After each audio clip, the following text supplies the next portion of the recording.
Welcome back to Solomon's Porch with your host, Jason. And Actually, you know what? I just thought about something. I'm going to add something to the screen. Hold on one second. Go ahead, Sean.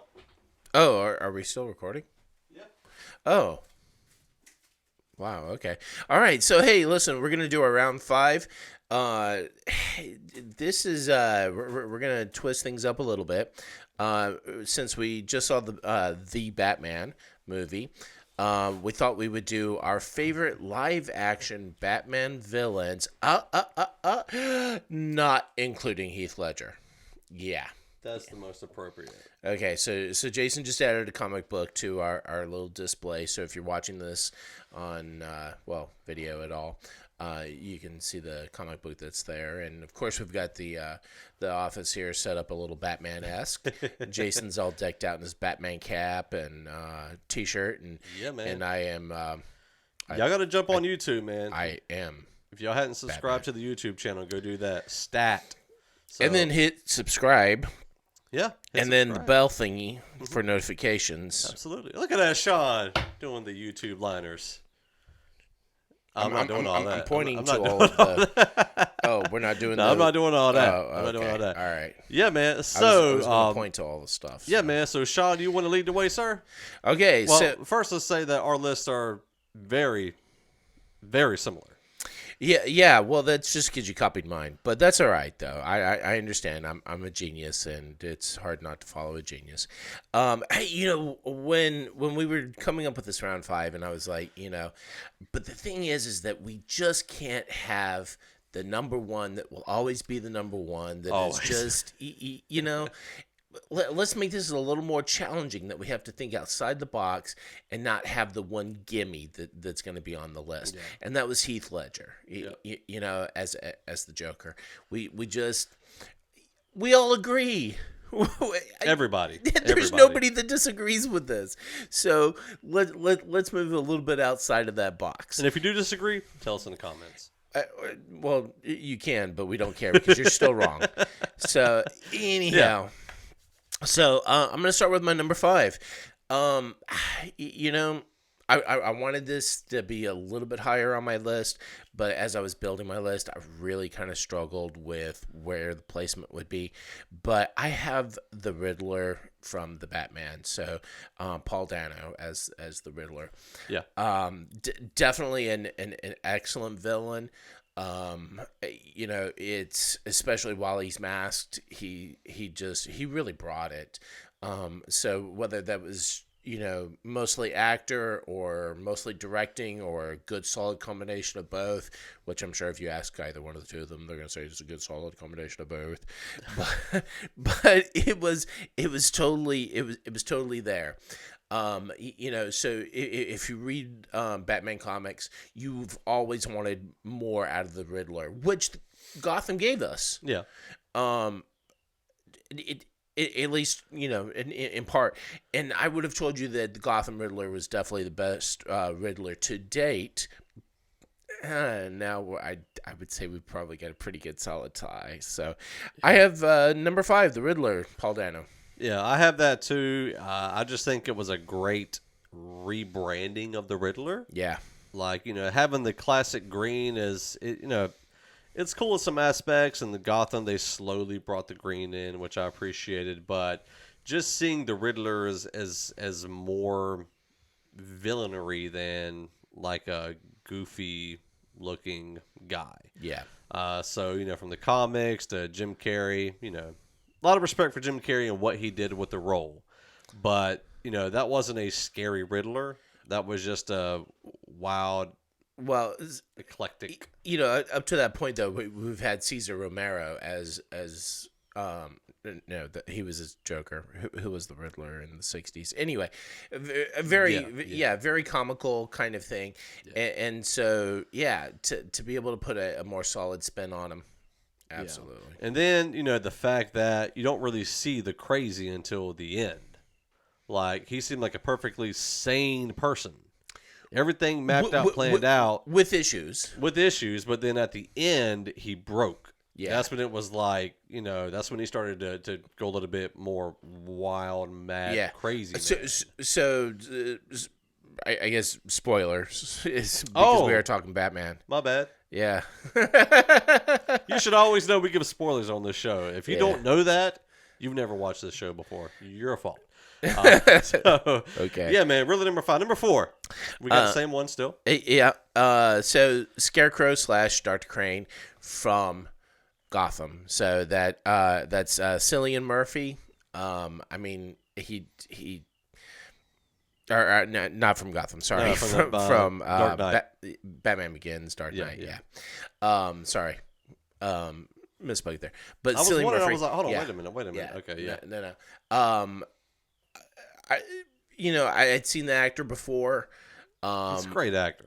But He really is. but I mean, he totally took Scarecrow to a level that I felt like was befitting of the Scarecrow, much the same as Paul Dano did for Riddler, and I can't remember the guy's name from Gotham, but it made you. It gave him a good, solid legitimacy. You know, if you watched the animated Batman's, the Scarecrow was definitely more like a supervillain kind of thing. So like a superhero leveled villain-esque. This took it back down to a more realism, but still on that level of scary. You know, to be able to say that he was, you know, simply a chemist or a doctor of psychology is just minimal. This breaks it into a new arena. So, number 4. Yeah, and the interesting thing is the first time I saw him was in 28 Days Later. So, and that was kind of a creepy film. Yeah. And so seeing him do this type of film was different whenever I saw him do it, but he did a great job. Pretty much everything you said. Yeah, So, yeah. Yeah, man. Number 3. Okay, so this is where we slightly... Actually, I'm going to switch these. So Are you going to move them around? Yeah. Okay, all right. Yeah.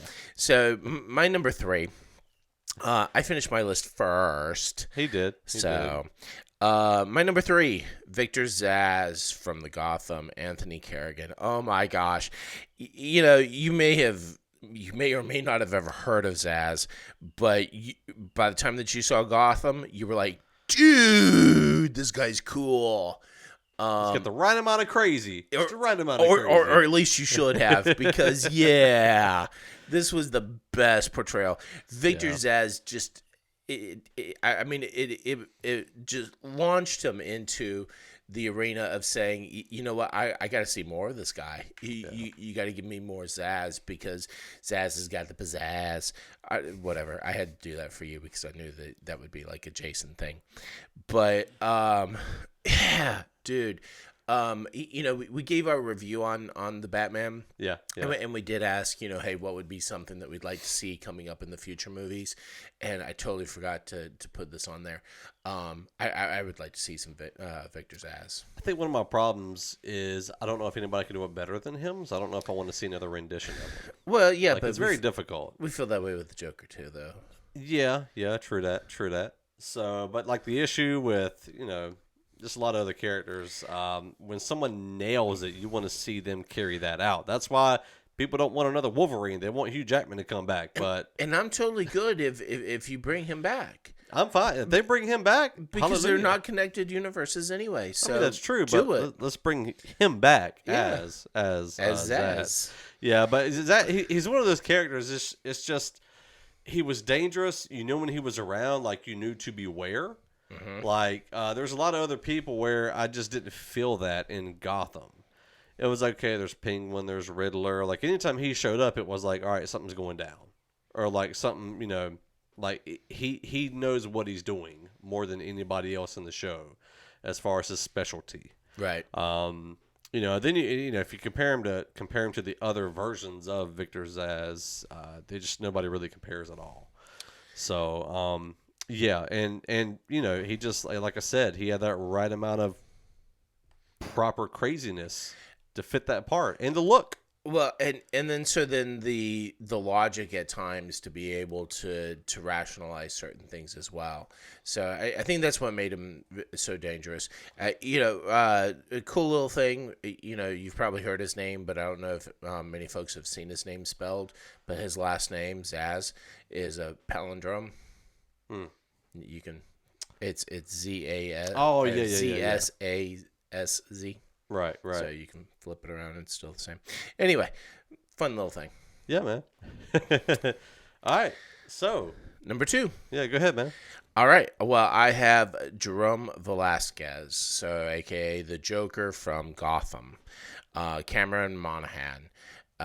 Just like we've said before on multiple other shows, after Heath Ledger, it's Cameron Monaghan. He brought it. He developed it.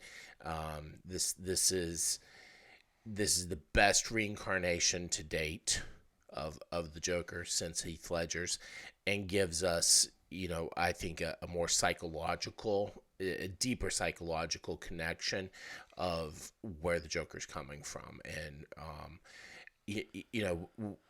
we get from Heath Ledger that whole like background story that varies. How'd you get the smile? Well, I did it to myself. Well, my father did it. Whatever, that kind of level of crazy. But then Monaghan takes it and just propels it. It just goes even deeper psychologically, and I think that's the fun part. So, Gotcha. Yeah. I mean, did you correct my spelling? no.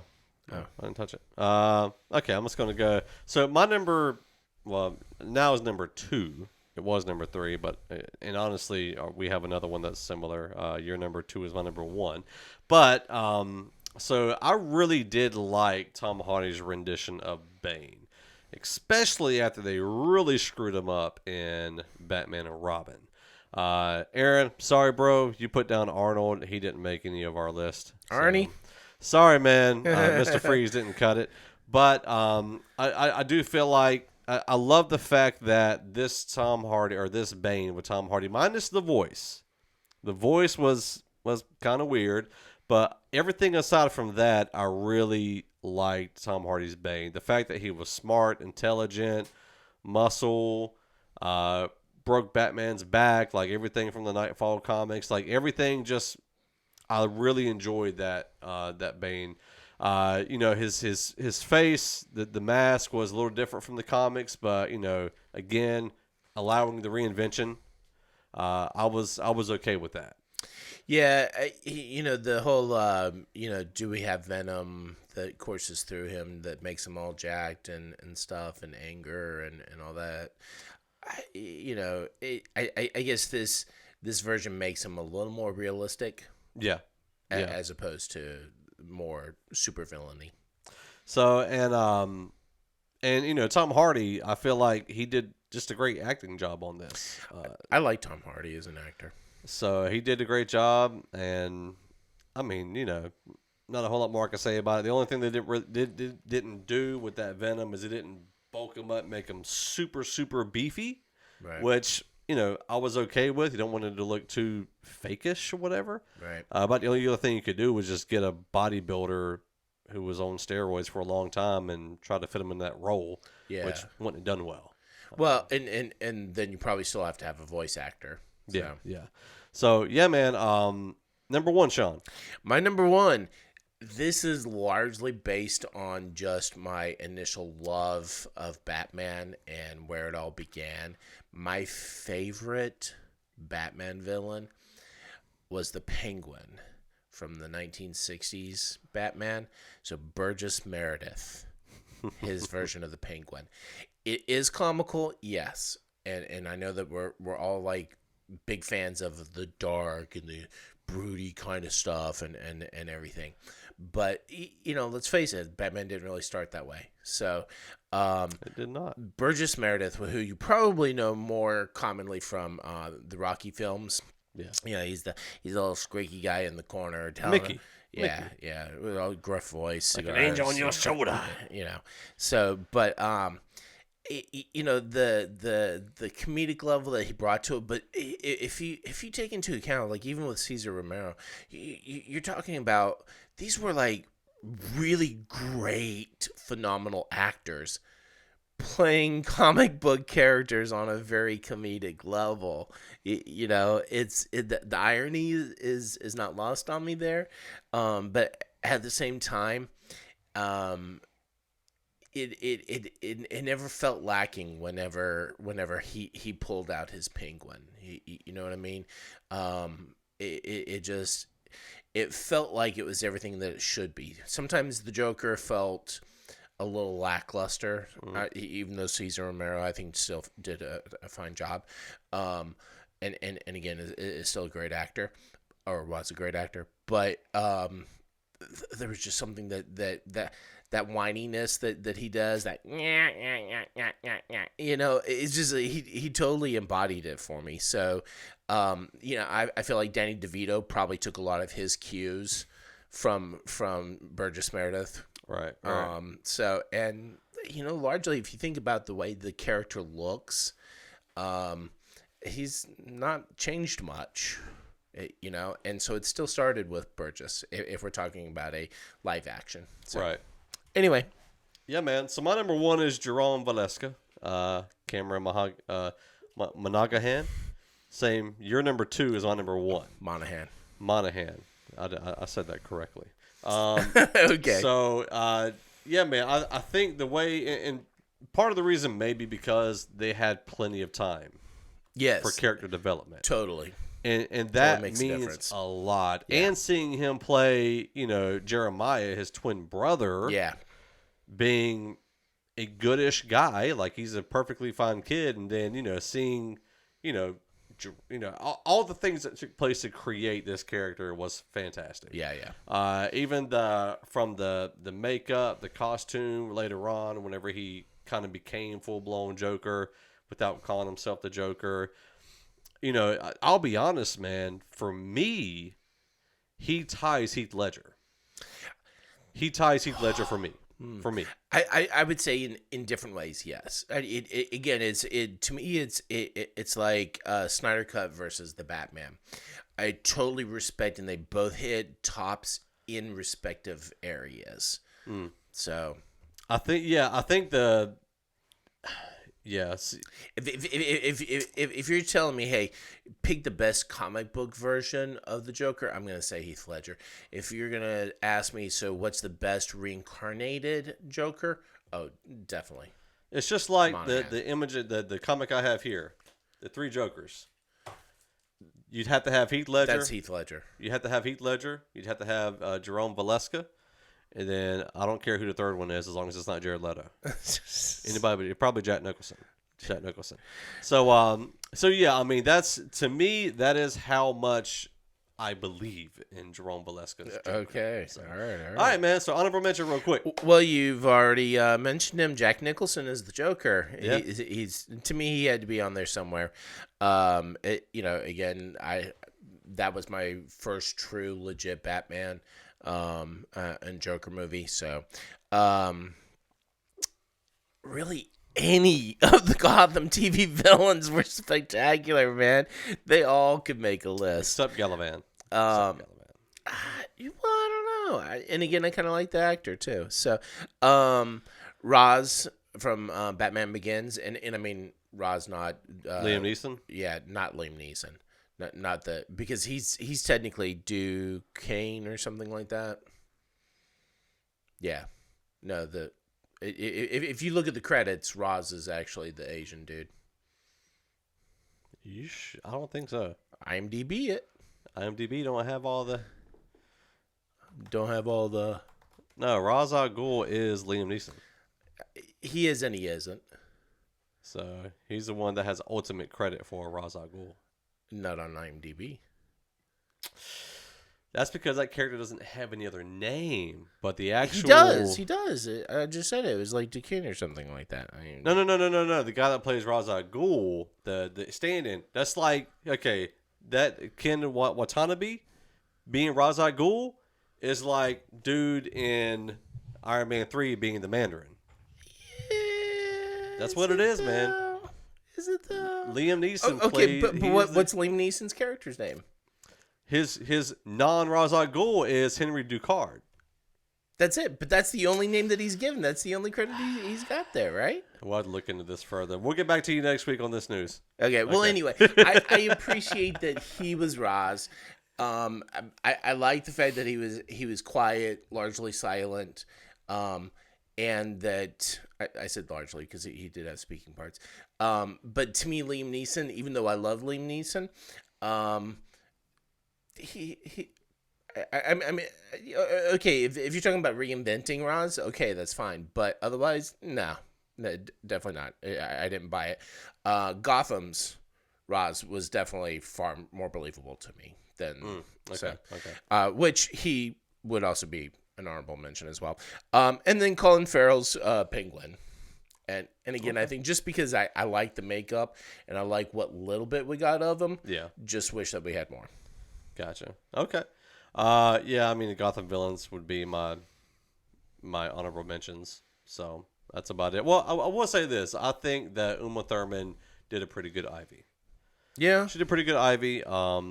Of all of those villains from Forever and Batman and Robin, she was probably the top one. So, yeah, man, that is our top 5 favorite live-action Batman villains, not including Heath Ledger. Let us know what yours are in the comments. We will be back soon with another segment. Stay tuned.